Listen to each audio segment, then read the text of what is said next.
Welcome to Thriving Teacher Talk. I'm your host, Jillian Fernandez. I'm a former teacher from New York turned full-time mom and teacherpreneur on a mission to help you create a profitable and sustainable income selling your teaching resources or services.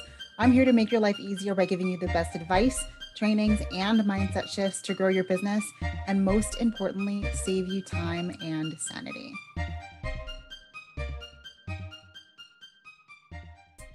Welcome to season 2 of Thriving Teacher Talk. I'm so excited to be here and I hope that you are too. Today, we're going to jump right in with a topic that I feel either all of us can relate to or have related to at some point in our careers. Let me start off by asking you a question. Do you ever feel like you're putting your all into social media to promote yourself, but you're getting no results? Like you're posting consistently and lo and behold, your engagement is still really low? Well, you're not alone, but what's the deal? Now, teachers are so busy in their everyday lives. You have to think about, what are my lesson plans today? Do I have a parent phone call? Did I remember to grade that assignment? Oh yeah, I forgot we had this meeting this afternoon. Being a teacher requires a lot of mental work and energy. The last thing on your mind is to post on Instagram or any other social media for that matter. But you do know that you need to stay consistent in order to stay relevant, so to speak. So then you may find yourself scrambling. Maybe you find a cute picture on Google and throw it up onto your Instagram and think to yourself, I'm glad I remembered to post. But here's the thing, just remembering to post is not good strategy when it comes to Instagram or any social media. So today we're going to talk about getting intentional with your posting on Instagram. Some of you might be sitting there thinking, but I do post intentionally. I make sure I post every single day. But is what you're posting meant to grow your business? Or are you falling into the trap of posting just to post and putting up content that is not helping your business? Let's dive a little deeper into that. First of all, does your content relate to your niche and your ideal audience? There's that word again, niche. I told you it was important. For those of you who want to learn more about what niche is, and I still don't know if that's the correct pronunciation. Some people say niche, some people say niche, but regardless, it's important.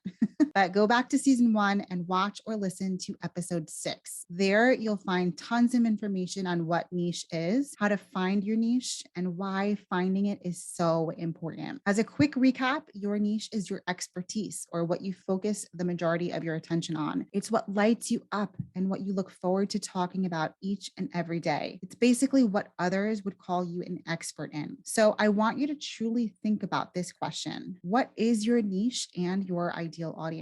Now, does the content that you create and post on your Instagram relate to this audience? For example, if you're an economics teacher, but you post pictures of your cute Boston Terrier, are you going to be engaging the audience that you want to attract? Unfortunately not. Now, sure, your Boston Terrier is the cutest and people love him. You might even gain some new followers, but if these followers are not invested in your products, your business, or your offers, then you're just doing busy work and you're not helping your business thrive and grow. When you start posting with intention, then you're going to start getting the engagement that is necessary for growth, and not just any growth, the kind of growth that's going to move your business forward. However, there is a fine line. You want to grow your business, but how do you do that without selling your product with every single post? That brings us to our next topic. Are you sharing something valuable or just marketing yourself? Like I started talking about last season, trust is the number one strategy that's going to sell your product. Now, one mistake I often see is teachers who just market themselves with every single Instagram post. Now, sure, marketing yourself or your product is important, but other teachers will buy into your resources more if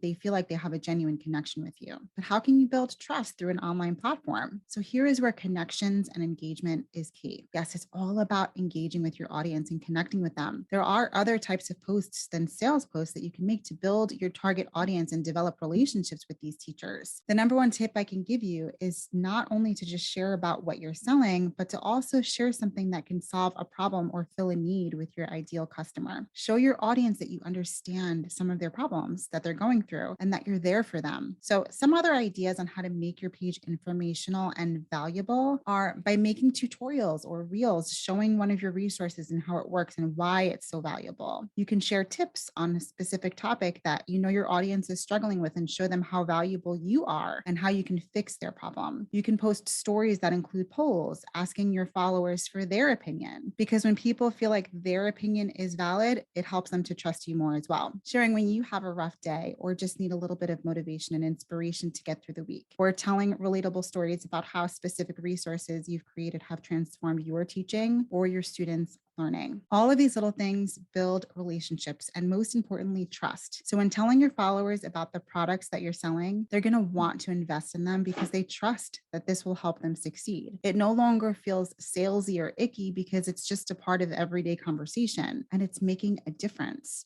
It's helping to solve their problems. So I want you to think about how you can look at Instagram and evaluate if you are in fact posting with intention. So we're going to dive a little deeper into that. But first, I just want to share a little message from our sponsor of the day. Our sponsor for today is my premier course, Thriving Teacher Academy. Thriving Teacher Academy was developed specifically to help teacherpreneurs develop a brand with impact, streamline your creation process, be confident in your design and quality, market effectively, and so much more. Now, this seriously is the course that I wish I had when I first started my TPT store. And it comes with so many incredible practical tutorials, templates, tips, plus the most amazing private Facebook community. Like, seriously, it is. Doors will be opening for the Academy in the summer, but you can learn more and join the waitlist today at www.jillianfernandez, that's all one word, jillianfernandez.com/Thriving Teacher Academy. And you can find the link in the show notes. I can't wait to see you there. And now let's get back into learning how to post to our Instagram with intention in order to help our business thrive. So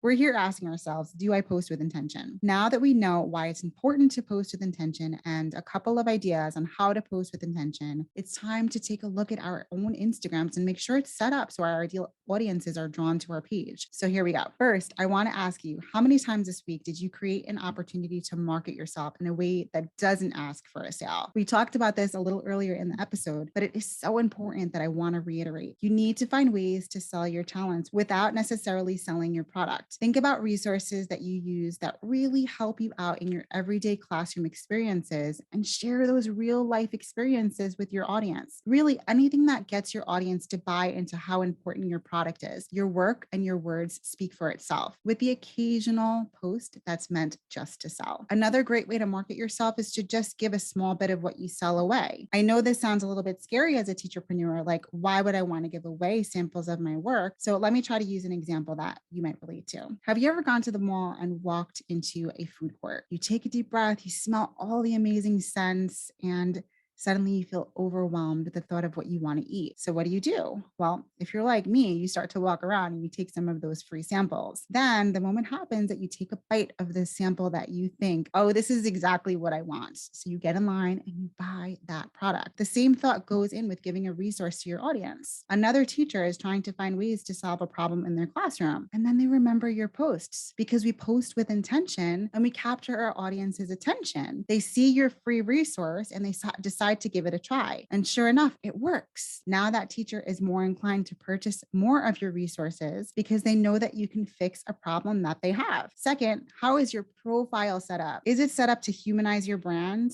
You should have a photo of yourself as your profile picture so that others know who you are and they can put a face behind the product. You also want to make sure your bio is concise, informational, and set up to pull your followers in. You only have one chance to make a good first impression. So think of your bio as like your business card. You only have a few seconds to attract an audience. Be sure it is set up as such. Let your audience know in a concise way what they're going to gain from following you if they go visit your profile. People are going to make that decision in just a couple of seconds, whether or not they're going to go and tap that follow button. Lastly, to stay consistent, maybe use a social media calendar to schedule out your posts in advance with exactly what you want to say. As teachers, we have the best intentions of posting on social media, but we get busy and we forget, or we post something that has nothing to do with helping our business grow. So if you use a calendar, you won't have to worry about those last minute posts and you can make sure that you're set up for a successful week. If you need one already done for you, I've created the ultimate year-long content calendar specifically for teacher sellers that can help you post with intention every single time. You can find it in my TPT store, but I'll also share a link to that in the show notes. So what do you think? Are you posting with intention?